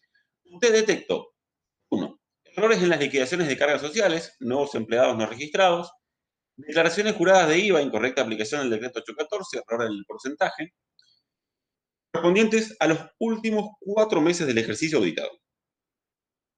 De acuerdo a la revisión de las declaraciones juradas involucradas y los cálculos por usted efectuados, La diferencia a favor del fisco nacional se compone así. Para IVA, 350.820 pesos, más intereses de 10.524,60, y para cargas sociales, 545.749,80, más 16.372,49 de intereses. El fisco, a la fecha de emisión del informe del auditor, aún no ha intimado estos conceptos. Reunido con el gerente, este le manifiesta que conoce el problema, la empresa está de acuerdo en que hay que rectificar las declaraciones juradas y pagar la diferencia con los intereses, le pide que no incluya este problema en el informe del auditor, por cuanto están muy avanzadas las negociaciones con el nuevo Fondo ProPyme Regional Posadas, nuevo organismo creado por el actual gobierno nacional, uno de cuyos requisitos para acceder al mismo es no tener ninguna declaración jurada de impuestos y cargas sociales sin presentar, sin pagar, que se verían muy mal si aparecen estas rectificativas antes de finalizar las negociaciones, implican para la empresa acceder a un fondo de financiamiento en mejorables condiciones muy superiores a las que le ofrecen los bancos con los que operan. Dado que si se rectifican las declaraciones juradas, habrá que pagarlas y la empresa no puede afrontar ese gasto extra justamente en este momento previo a las negociaciones.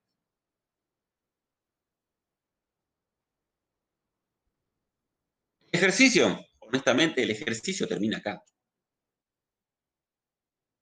Termina acá. Todo el resto de chamullo que le agrega la profesora es irrelevante. Irrelevante. ¿Sí? La excusa que le pone la empresa de por qué cometió esos errores no me interesa. De hecho, la empresa está asumiendo de que los cometió, sabe que está mal, sabe lo que tiene que hacer. Pero deliberadamente dice, no, no lo voy a hacer porque, bueno, estoy negociando un crédito y esto se ve mal y no me van a dar el crédito. Y honestamente necesito el crédito. Y yo te entiendo. Comercialmente, o sea, sí, perfecto.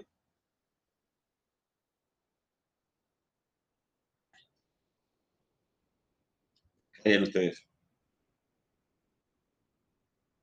Me interesan mucho los argumentos que pone la empresa en este caso. ¿Sí? De hecho, la empresa está admitiendo el error. ¿Sí? Nada más que no lo quiere corregir. Por todo lo que explica ahí. Que a los fines del informe del auditor es irrelevante. ¿Sí? Acá, ¿qué problema tendríamos?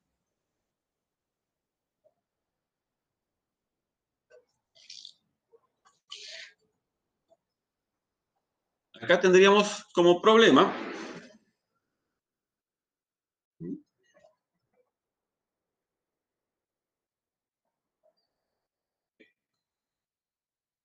una incorrecta medición de pasivos fiscales y temporales. De manera previa y escueta, este sería el problema. ¿Sí? Resultados, podemos decir, el tema de los intereses. Pero eso es lo que está mal. ¿Sí? Está mal medido los pasivos fiscales, porque incluso fíjense lo que dice el planteo. Nuevos empleados no registrados. O sea, está bien, dice el fisco a la fecha de emisión del informe del auditor aún no ha intimado estos conceptos. Pero, o sea, hasta en la penal tributaria caería esto. ¿Sí? Apropiación indebida de fondos, o sea, tenemos empleados en negro encima. ¿Sí? Dan cuenta que el riesgo de para ustedes como auditores dejar pasar esto es bastante grave. ¿Sí? Aunque el auditor, aunque la empresa me dé todas las excusas que ellos quieran, no puedo dejar pasar esto. ¿Sí? Entonces, ¿qué asiento tendríamos que hacer? ¿Dónde hago la 100 por acá? Voy a hacer acá.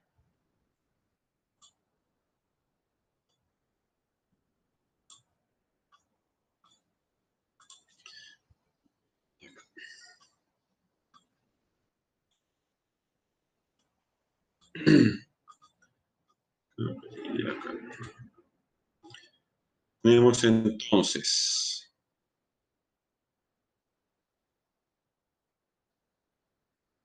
decreto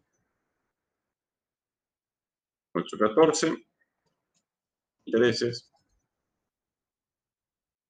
a 14 a pagar, o ayuda a pagar 5820, 10.524,60.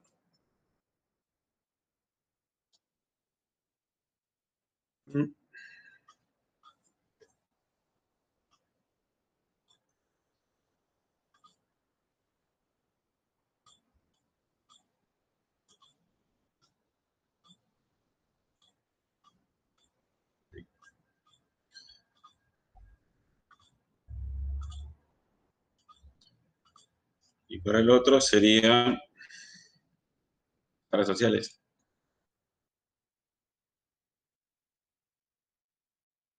Intereses a cargas sociales a pagar.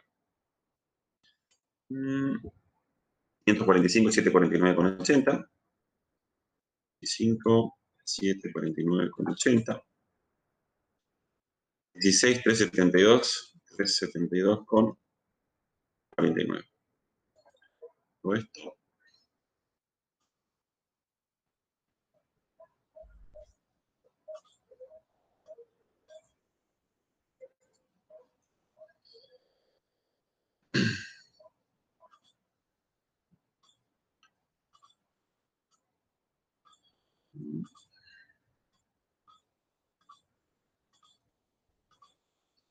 Estos serían los dos asientos de ajuste correspondiente con esto. Mi opinión, obviamente, y fíjense, si van siguiendo cómo resolvemos los ejercicios, siempre la redacción del problema va a tener relación con el fundamento de la opinión. ¿Sí? Acá, la opinión, ¿cuál va a ser? ¿Qué existió acá? Desvíos en el marco de aplicación. Tenemos una opinión modificada, con salvedades,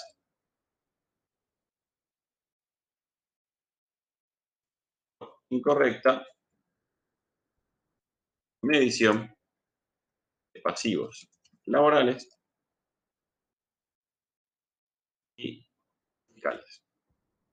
Así también de resultados. Fíjense una cosa, que es algo que yo también expliqué en la clase pasada. A ver, con respecto a cuando un error es generalizado. Dijimos que un error iba a ser generalizado, va a tener efectos generalizados, cuando producto de un asiento que la empresa no quería corregir, ese error se arrastraba a los distintos estados contables. ¿Sí? Bien. Dicho esto, fíjense, en ese caso, la gran mayoría de los ejercicios, terminan siendo o teniendo efectos generalizados. ¿Por qué? Porque cuando hay cuentas de resultados y cuentas patrimoniales, esto es un pasivo, siempre que en un mismo asiento tengamos cuentas de resultados y cuentas patrimoniales, siempre terminan siendo generalizados. Siempre, siempre. ¿Y qué dijimos cuando empezamos la clase? Un error puede ser significativo y no generalizado, pero siempre que sea generalizado será significativo. Entonces, siempre terminamos cayendo en una opinión adversa. Por eso que los profesores ponen este tipo de restricciones cuando empiezan, ¿sí? Para que no caigamos siempre en eso, ¿no? Si somos estrictos con la aplicación de la RT37, siempre que en un asiento de ajuste tengamos una cuenta de resultado y una cuenta patrimonial, siempre va a ser generalizado. Siempre. ¿Sí? Ellos no quieren que pase eso. Por eso que la gran mayoría de las veces,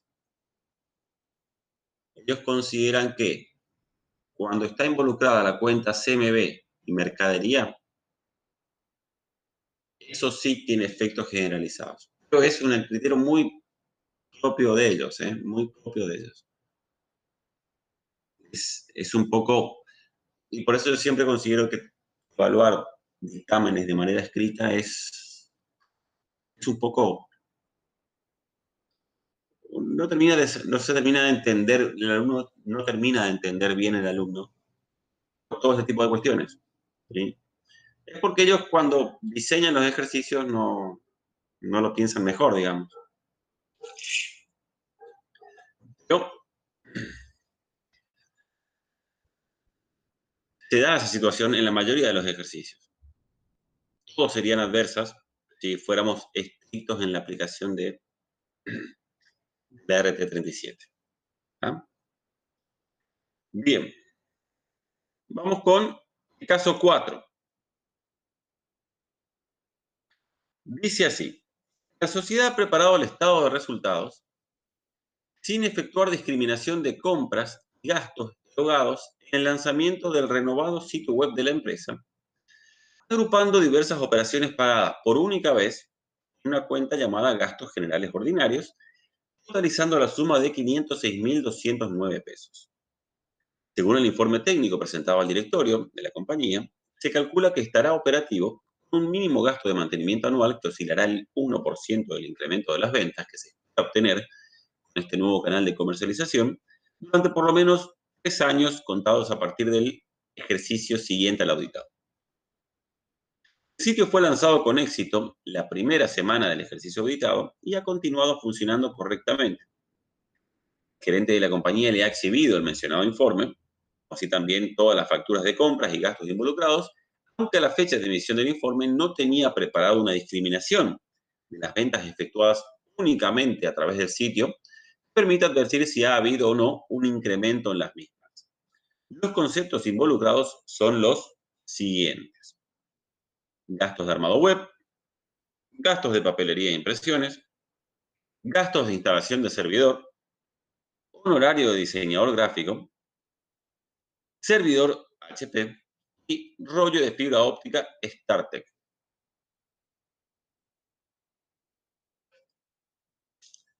¿Qué pasa acá?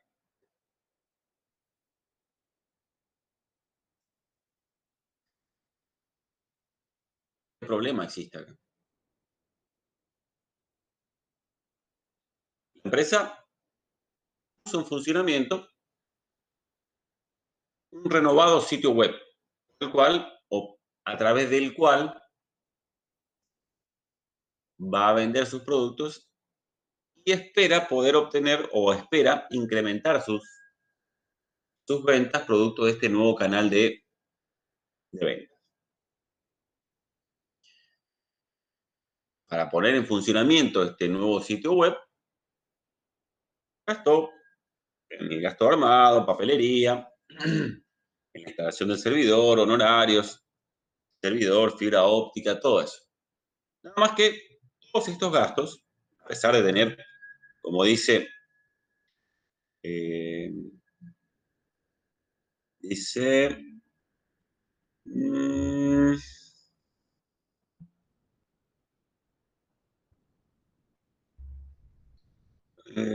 ¿En qué parte? No me acuerdo, no veo. Ah, el gerente de la compañía le ha exhibido el mencionado informe, como así también todas las facturas de compra y gastos involucrados. Es decir, los comprobantes están. Se gastó en todo lo que dice ahí. Está perfecto. Ahora, ¿está bien que todos estos gastos vayan a gastos generales ordinarios?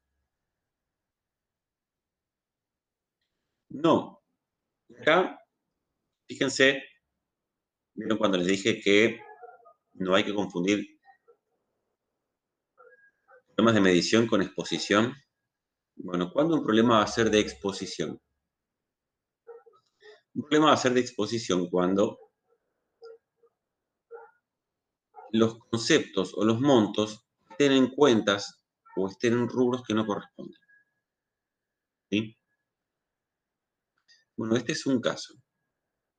Acá el problema es de exposición. O sea, no está en discusión si esto vale o no vale 300.000. No está en discusión si esto vale 9.000 y pico. No, eso no está en discusión. Los montos no están en discusión. Entonces no es un problema de medición. Acá, ¿cuál es el problema? Es de exposición. ¿Dónde deberían estar todos estos gastos? ¿Qué cuenta? ¿En qué rubro?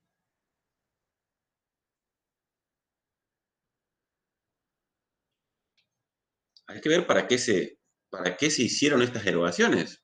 ¿Para qué se hizo? Para el sitio web de la empresa. Para una página web, a través de la cual se va a vender y se espera obtener un incremento en las ventas producto de este nuevo canal de comercialización. ¿Qué vendría a ser la página web? La página web en este caso vendría a ser un activo intangible. ¿Sí? Fíjense que ustedes van a la definición de activo, de activo intangible también,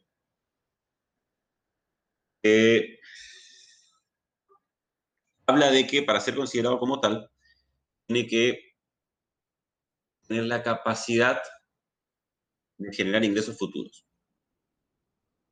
¿Sí? Y acá la profesora como que intenta que ustedes se confundan en esta parte.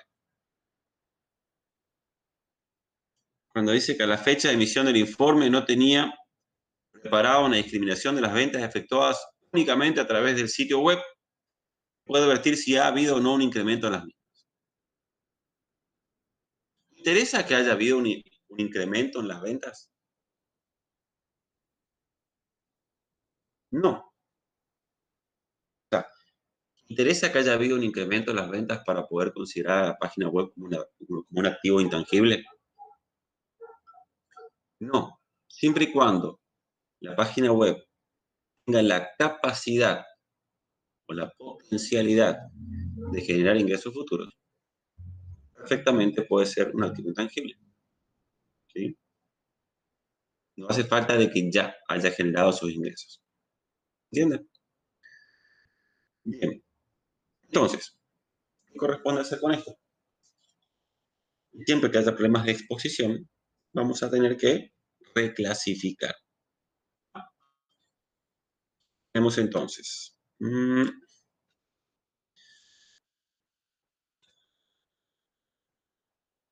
problema. Incorrecta, dijimos exposición.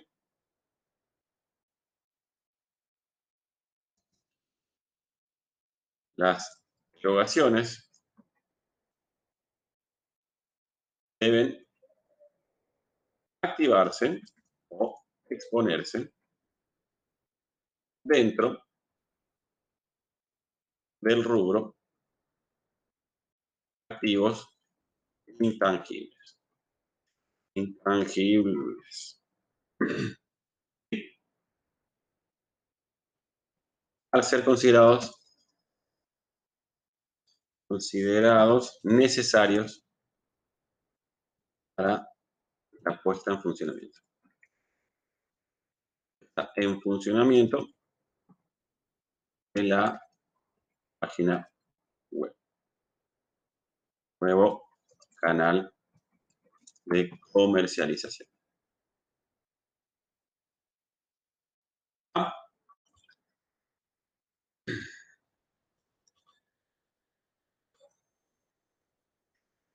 ¿Se entiende? Y acá es incluso, se le puede agregar algo más. ¿Por qué?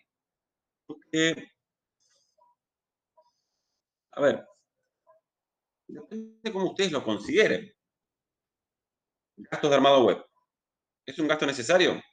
Seguramente. Gasto de papelerías e impresiones.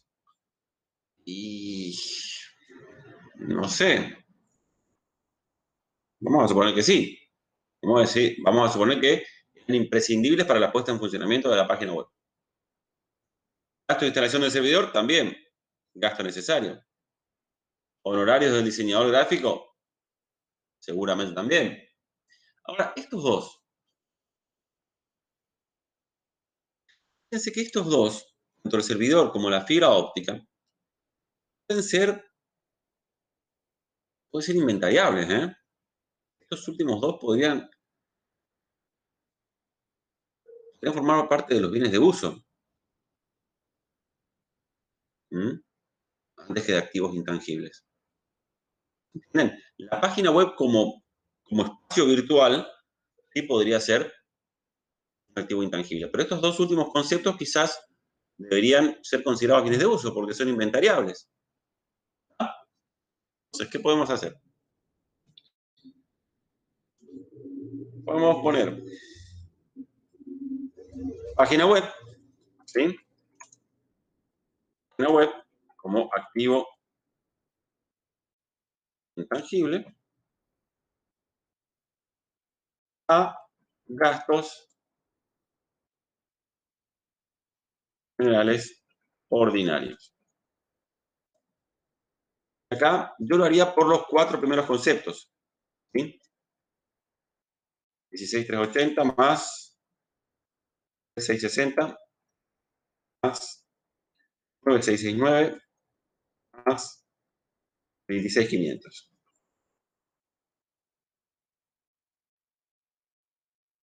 56.209.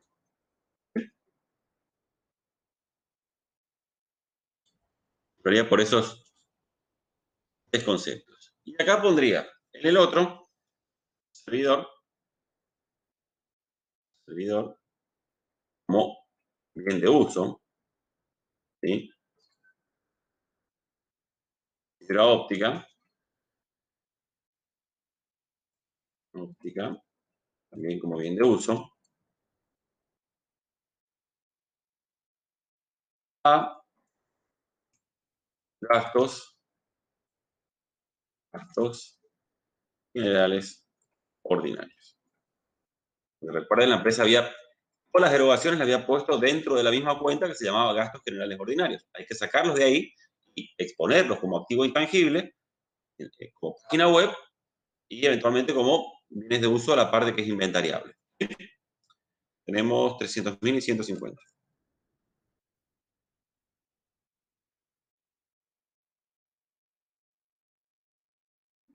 ¿Ah?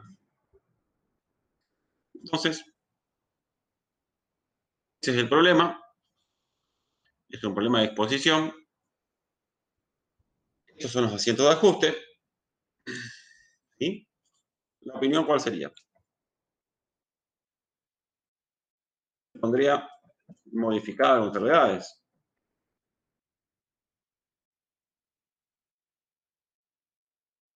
Por incorrecta exposición de resultados. Derogaciones a la puesta a punto de la página web deben exponerse dentro del rubro activos intangibles.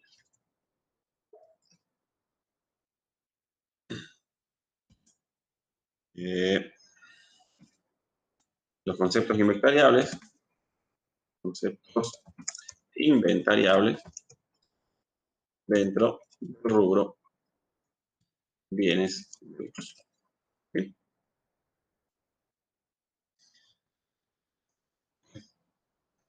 Uy, son las 8 ya. Bien.